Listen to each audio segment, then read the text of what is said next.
And good morning, everyone. I'm Scott Light. We welcome you to Face the State this week. Before we get to a great discussion with some great guests, let's check your big political headlines across Ohio from the week. Governor Kasich is slated to go before a live TV audience on CNN this Monday, in fact, for a town hall discussion. The topic, the 2016 presidential race and President Trump's first 100 days in office. The discussion comes just hours before his new book hits store shelves as well. One of the first destinations on his book tour, well, it is the early primary state of New Hampshire. You can bet that we will certainly keep a close eye on his book and his tour and everything else. Red light cameras back in the spotlight, at least in Dayton. The police chief there says a spike in crashes proves that they're necessary, and state restrictions against them are too strong. That city is asking Ohio's Supreme Court to overturn restrictions that require a uniformed officer to monitor each camera. Officials say the law makes cameras too expensive. Opponents and current state law says cameras violate your constitutional rights. That case is still before the High Court. 18 of Ohio's 88 counties now have help for children hurt by their parents' drug addiction habits. This week, in fact, 4 counties joined a pilot program launched by the Attorney General, Mike DeWine. The effort provides trauma counseling and other services to children either abused or neglected due to their parental drug use, their parents using drugs. DeWine says if this program is successful, it could be expanded across the state. Drug addiction is a natural segue this week. Our team here at Face the State decided to dedicate most of this show this Sunday to heroin and our opiate epidemic that is just gripping really our entire state. And we're going to talk about not just what's happening in Ohio throughout the state, but also here in central Ohio. So we have got a panel of leaders to answer questions and to give us all perspective. So first thing this morning, let's do some introductions. We are joined by Tracy Clout. She is director of the Ohio Department of Mental Health and Addiction Services. Shaddy Swade also joins our panel this week. He is the preparedness supervisor for Franklin County Public Health and also co-chair of the Opiate Crisis Task Force there. David Royer is with us as well. He is CEO of ADAMH, the Alcohol, Drug, and Mental Health Board of Franklin County. And we're certainly also pleased to welcome Assistant Chief James Davis from the Columbus Division of Fire. Chief Davis is responsible for training and EMS operations. Thank you all for coming in this morning. We do appreciate it. Director, I'd like to begin with you. If you've got a friend or a loved one, let's say, from out of state, and they say, how did Ohio become the opiate center of our country? How did we get here? We had a significant number of pill mills that were established in Ohio. Of particular note, Southern Ohio has been in the news a lot related to pill mills. And at the early days of the governor's administration, he worked collaboratively with the Attorney General, Mike DeWine, and others to help close the pill mills. But at that point, there had been an influx of pills prescribed to Ohioans, and so many people were already addicted. At approximately the same time, the Mexican heroin cartels moved into Ohio and provided a very cheap and efficient distribution opportunity. And so people who had oftentimes initiated their addiction through prescription drugs moved on to heroin as their addiction progressed. Okay, so gentlemen, you're at the ground level as well, but also a member of the governor's cabinet. You're at the ground level on this thing. How did you see that kind of confluence of pill mills, what the cartels were doing, and what's happening every day on Ohio streets out there, Shaddy? Sure. Well, there's no greater public health crisis, I think, that's affecting our community right now than the opiate epidemic.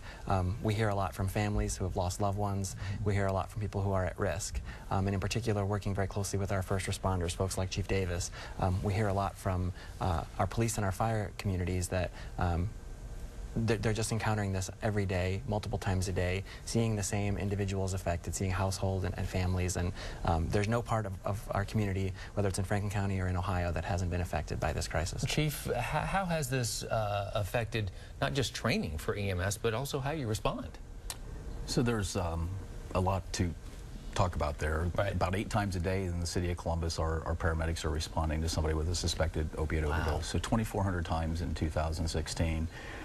As Shady said, there's no area of our city that's untouched by this, even though we have identified some areas that are at a higher risk.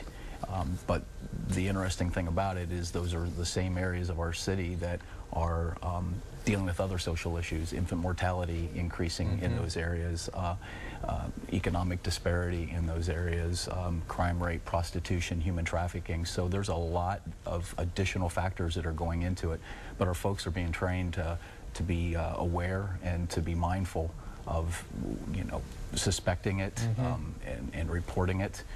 But as far as the opiate, there's no community, as Shady said, is untouched by this. We've treated 34-day-olds whose moms are breastfeeding and using. Wow. We've treated 70-year-old pastors of churches.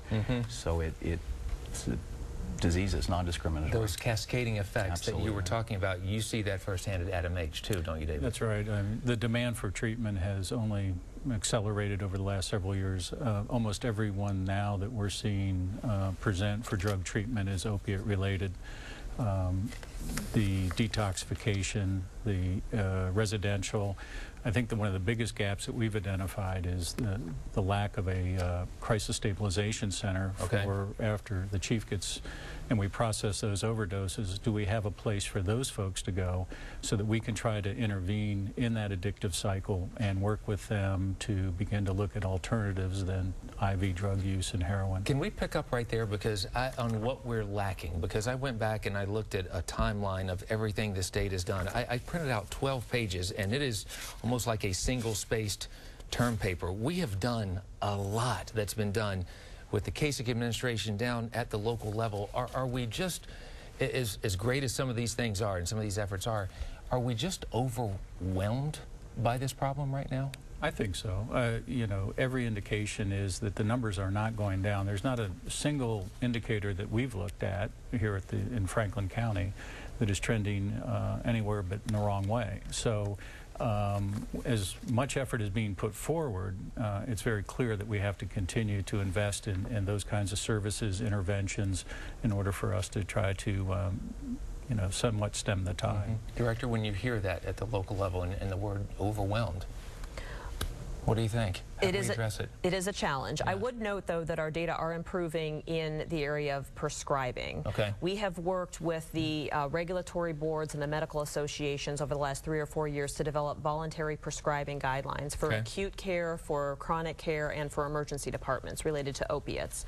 And through those efforts and through that collaboration, we've seen a 20% decrease in the doses to Ohioans of opiates.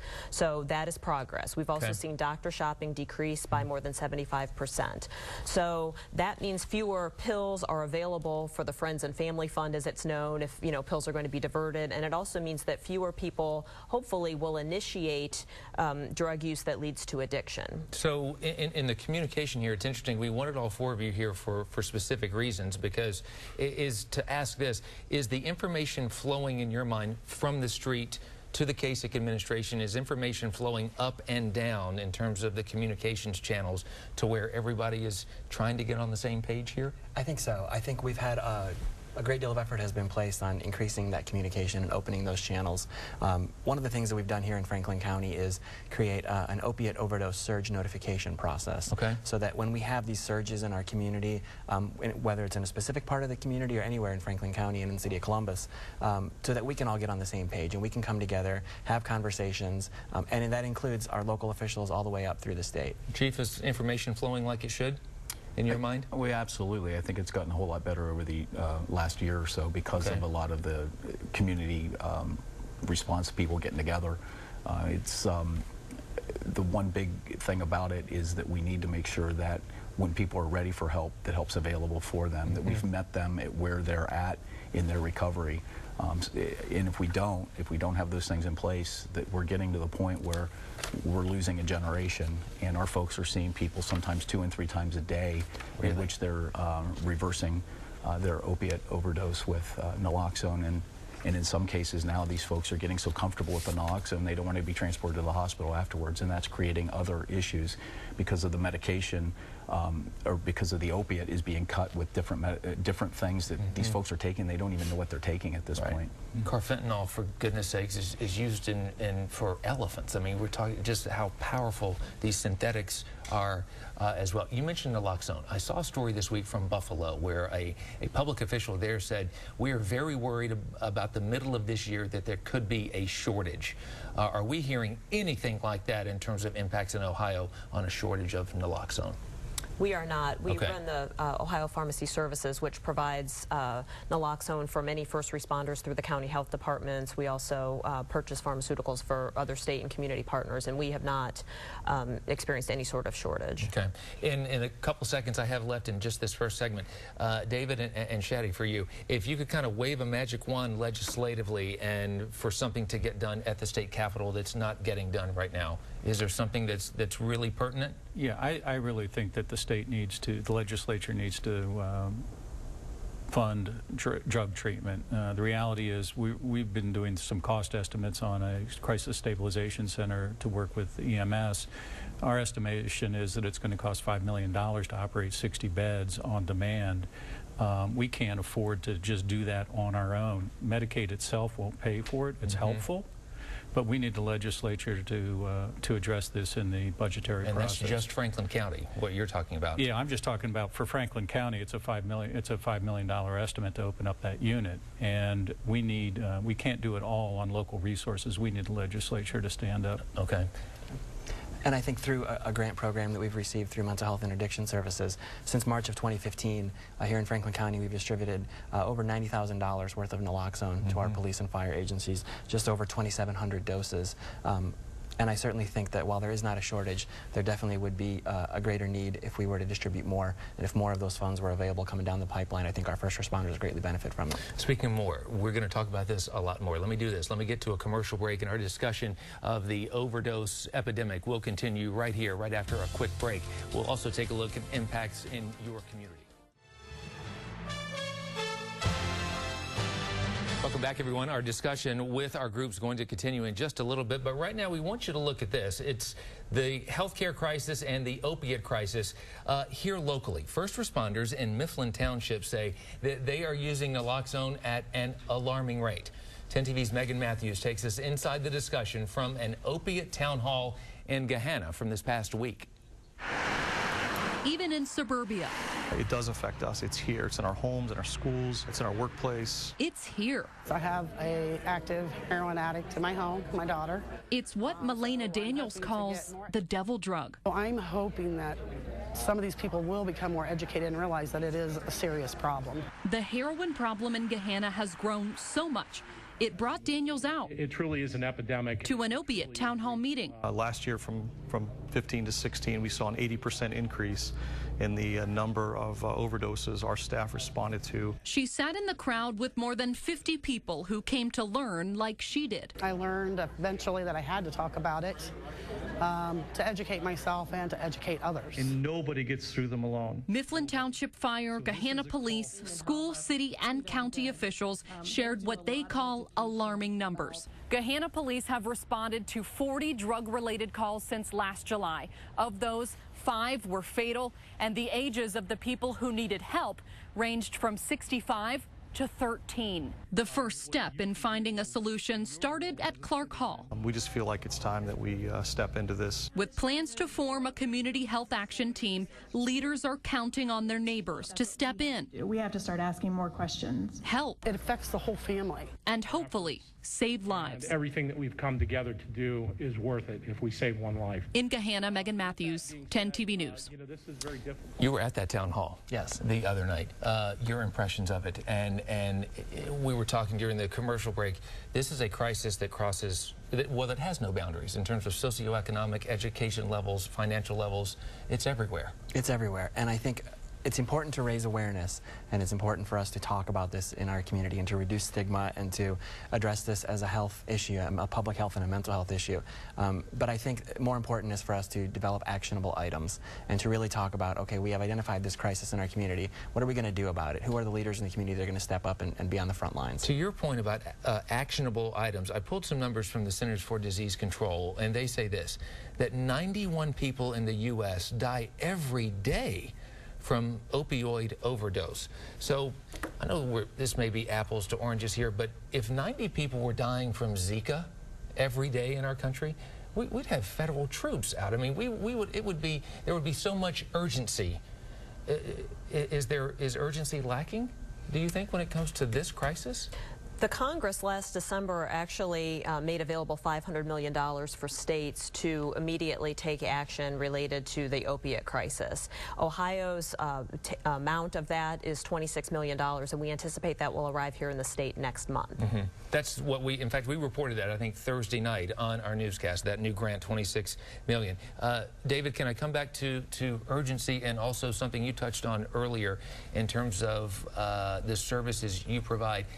Are we getting to a point where some people could be turned away if they need addiction services? All too often, people are having to wait for treatment and treatment access, and I think that speaks to the sense of urgency. The other thing that as we've been out talking I think we've talked to over 100 people in the last 3 weeks that interface with this problem. The reality is that there's no singular solution.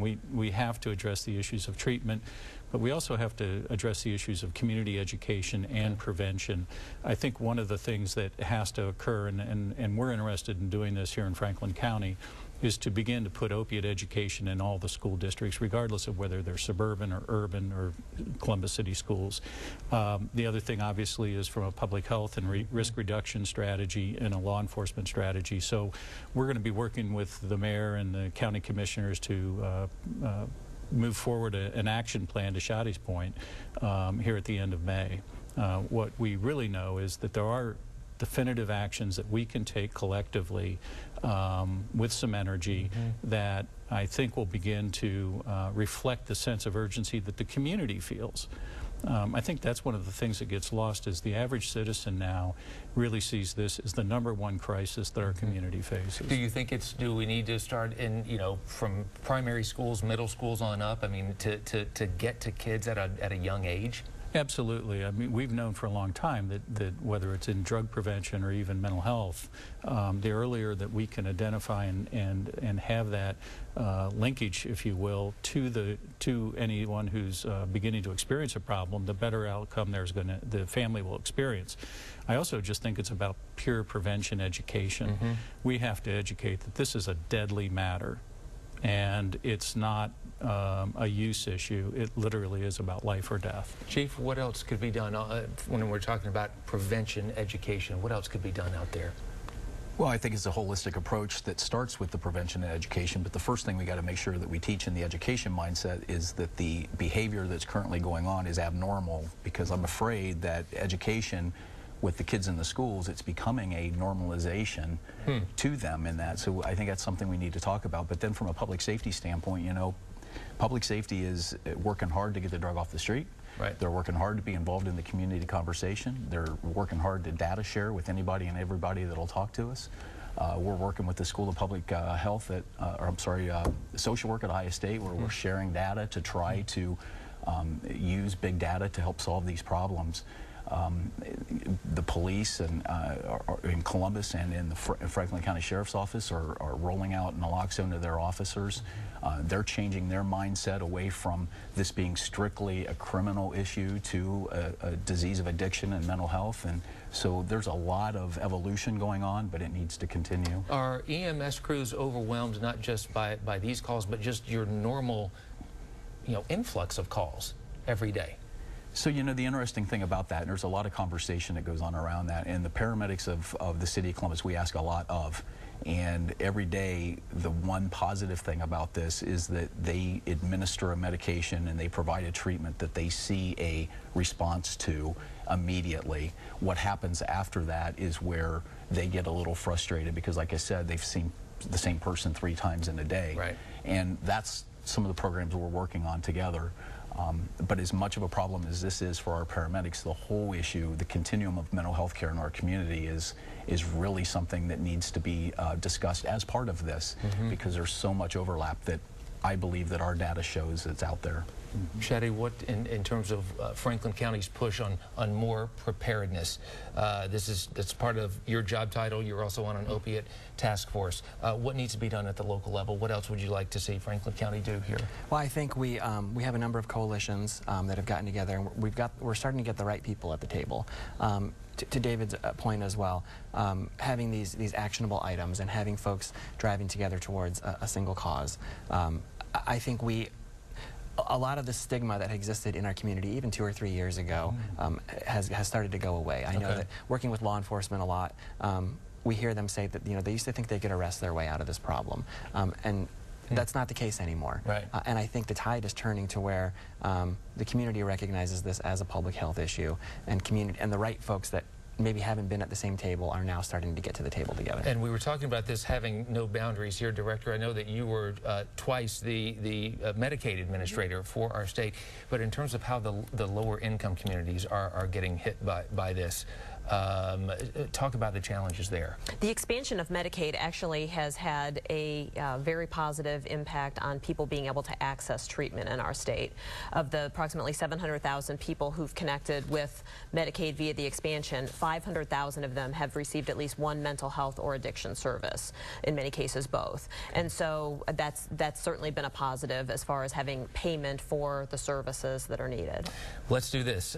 I know you guys will continue to battle this out there on the streets every single day at the legislative level. We'll keep getting the word out. So thank you all for coming in. We do appreciate it. Well, we're going to switch it up here and talk about America's favorite day of the year, Tax Day. And no, it's not. We know that. But when it comes to Ohio taxes, you may be surprised about how Ohio taxes affect your annual budget. Are you getting a bargain from our state? Stay with us.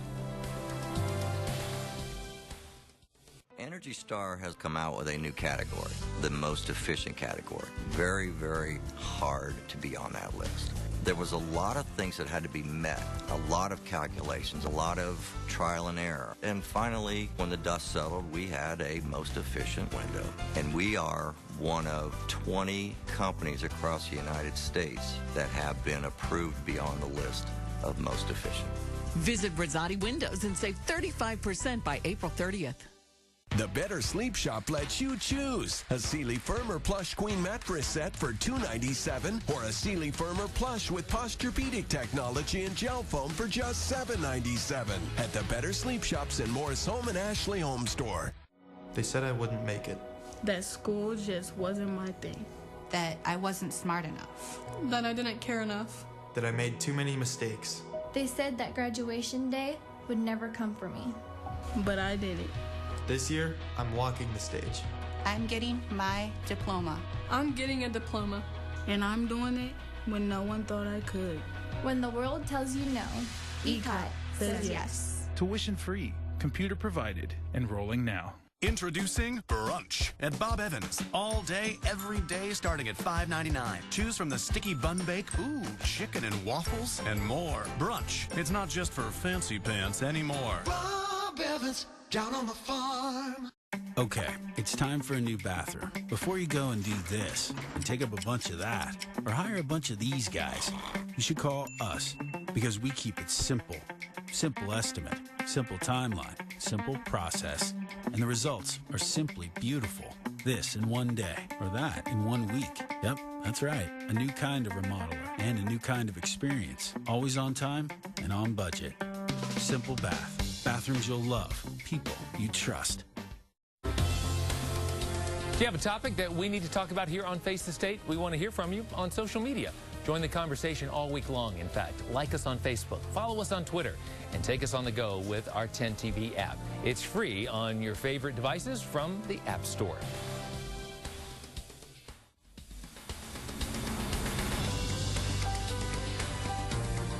Uncle Sam's tax deadline came and went over this past week, but I found a story that sparked a question that I wanted to pose to you. In the spotlight this morning, are Ohio taxes a bargain? or a budget buster compared to our neighbors? So Cleveland.com ran a series of tax scenarios in Ohio, Pennsylvania, West Virginia, Kentucky, Indiana, and Michigan. According to the story, Ohio's tax bill was the lowest in most cases, and when it wasn't, it was still near the bottom. For a family of four making $100,000, Kentucky's taxes were double ours. For a single person with a $50,000 income, again, Ohio was the lowest. As incomes increase, Ohio taxes do increase, though, especially when we're compared to states with flat taxes. Now, if you're saying, hey, wait a minute here, I'm paying state taxes and city taxes as well. That's true. But other states like West Virginia and Kentucky charge property taxes on vehicles. So of our neighbors, I want you to take a quick guess here which state consistently had the highest taxes. In 5 out of 6 scenarios, it was Kentucky. So at least on paper, Ohio seems to be a pretty good tax bargain. Let me know what you think, though, on Facebook, Twitter, or you can email me. We thank you for spending a half hour of your Sunday with us. Remember this, if it affects you, your family, and Ohio, we're here to make sure those accountable face the state.